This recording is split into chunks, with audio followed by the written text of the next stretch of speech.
안녕하세요. 제 이름은 최민웅입니다. 얼굴 이름은 이렇습니다. 지금부터 수어 단어를 배워볼까요? 첫 번째 단어는 컷입니다. 수어로는 컷입니다. 컷의 의미는 영상에 필요한 부분을 자르는 것입니다. 컷입니다. 두 번째 단어는 단축키입니다. 수어로는 단축키입니다. 단축키의 의미는 특정 기능을 수행하도록 지정한 키입니다. 단축키입니다.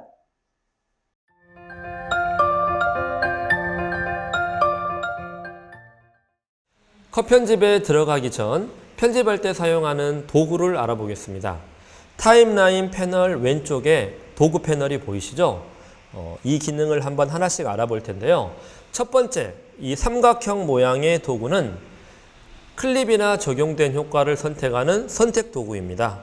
이 선택 도구를 클릭한 채로 이렇게 클립을 자유롭게 움직일 수 있겠습니다. 두 번째, 트랙 선택 도구입니다. 트랙 선택 도구는 마우스가 놓인 부분부터 끝까지 연속된 클립들을 선택할 수 있습니다.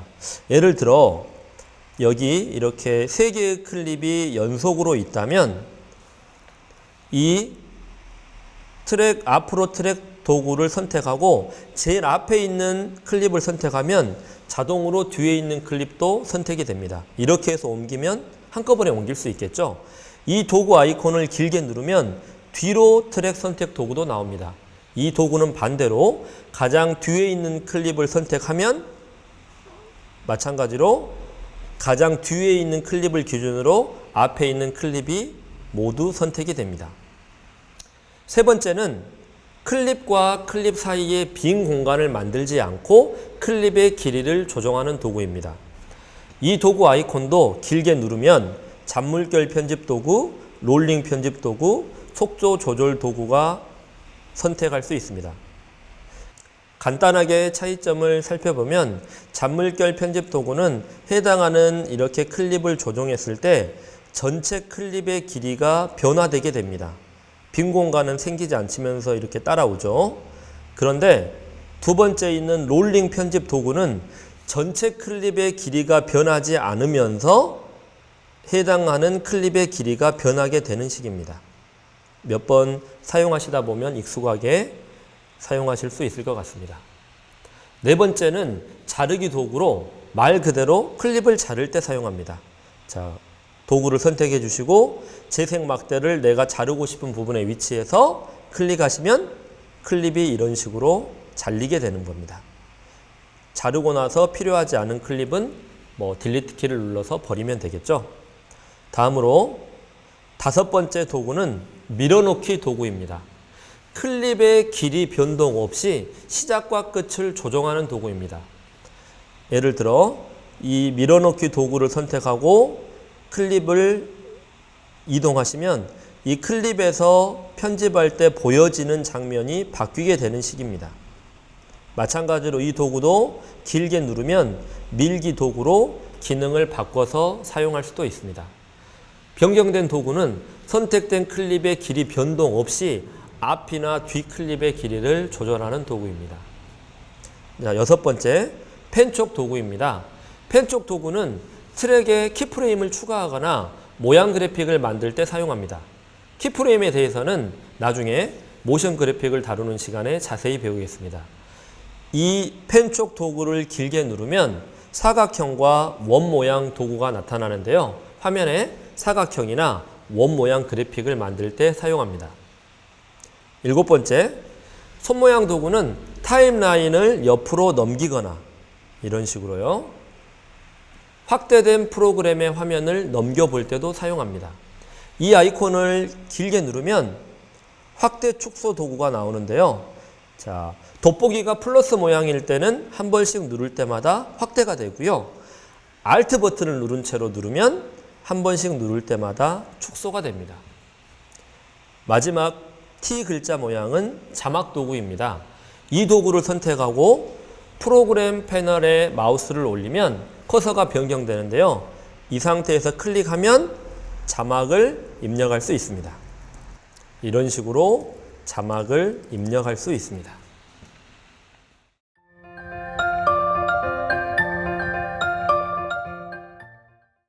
컷 편집 방법에 대해 알아볼까요? 컷 편집이란 영상을 통해 하고 싶은 이야기를 만드는 과정입니다. 편집 프로그램에서 촬영한 미디어를 필요한 부분만 남기고 이야기 흐름대로 미디어를 배치하는 작업이죠. 프리미어 프로에서 컷 편집을 하는 방법은 다양한데요. 먼저 기본 선택 도구를 클릭하고 자를 클립의 앞과 뒤에 마우스를 놓으면 마우스 커서가 변경되는 걸 확인할 수 있습니다. 이런 식으로 마우스 커서를 클립의 끝부분에 가져가면 이런 식으로 커서가 변경됩니다. 그 상태에서 마우스 왼쪽 버튼을 클릭한 채로 내가 원하는 부분만큼 뒤로 누르면 그 부분만큼 클립이 삭제되는 걸 확인할 수 있습니다. 반대로 다시 마우스 커서를 경계 부분으로 가서 늘리면 지워졌던 부분이 되살아나기도 합니다. 이런 식으로 영상 클립의 앞부분이나 뒷부분에서 자유롭게 클립을 줄일 수 있습니다. 다음은 방금 전에 배웠던 자르기 도구를 활용하는 방법입니다. 도구 패널에서 네 번째 도구인 이 칼 모양 도구를 선택합니다. 자르고 싶은 부분에 재생 막대를 두고요. 영상 자르고 싶은 클립에 이 도구를 누르면 이렇게 점선 모양의 실선이 생기는데 이때 클릭을 하게 되면 그대로 잘리게 됩니다. 다시 한번 오른쪽 클립도 잘라볼까요? 재생 막대를 원하는 곳에 자르고 싶은 곳에 두고 자, 점선이 생겼을 때 클릭하면 잘리게 됩니다. 그리고 필요 없는 클립은 다시 선택 도구에서 선택하고 딜리트 버튼을 누르면 지워지게 됩니다. 이때 여러 개의 트랙을 한꺼번에 자를 수도 있는데요. 예를 들어 자, 트랙이 이렇게 1번 트랙, 2번 트랙 동시에 있다고 하면 Shift 키를 누른 상태에서 자르기 도구를 누르면 두 개의 클립이 동시에 잘리게 됩니다. 다음은 단축키를 사용해 클립을 자르는 방법을 알아보겠습니다.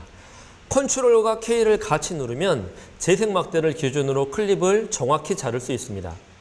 단축키를 사용하면 원하는 트랙을 지정해 해당 트랙만 자를 수 있습니다. 자르고 싶은 트랙에 내가 자르고 싶은 클립을 선택하고 재생 막대를 그곳에 두고요. 컨트롤 K를 누르면 정확하게 잘리게 됩니다. 다른 단축키도 한번 알아보겠는데요. 자르고 싶은 부분에 재생 막대를 두고 키보드 자판에 Q 버튼을 누르면 재생 막대를 기준으로 왼쪽 클립이 잘려지면서 지우는 과정이 한꺼번에 해결됩니다. 예를 들어 이 부분에 재생 막대를 두고 Q를 누르면 앞부분의 클립이 잘리게 됩니다. 자, W 단축키는 내가 재생 막대를 기준으로 뒷부분을 지우는 겁니다. 재생 막대를 여기에 두고 키보드의 단축키 W를 누르면 재생 막대 기준 뒷부분이 잘리게 됩니다. 마지막으로 소스 패널에서 동영상 클립을 다듬어서 타임라인으로 가져올 수도 있습니다. 프로젝트 패널에서 미디어를 확인하는 곳이 소스 패널이었죠. 타임라인 패널에서 편집할 클릭을 더블 클릭합니다. 자, 그러면 이런 식으로 소스 패널로 옮겨지게 됩니다. 소스 패널 아래 재생 바를 보면 자, 스페이스 키를 눌러서 재생한 다음에 내가 시작할 곳에서 여기를 멈춰주고요. 아래에 있는 여러 개의 메뉴 중에 시작 표시를 누릅니다. 그러면 그 부분을 기준으로 이렇게 음영이 생겼고요. 다시 스페이스를 눌러서 재생해서 내가 뒷부분 자를 부분에서 멈춰주고요.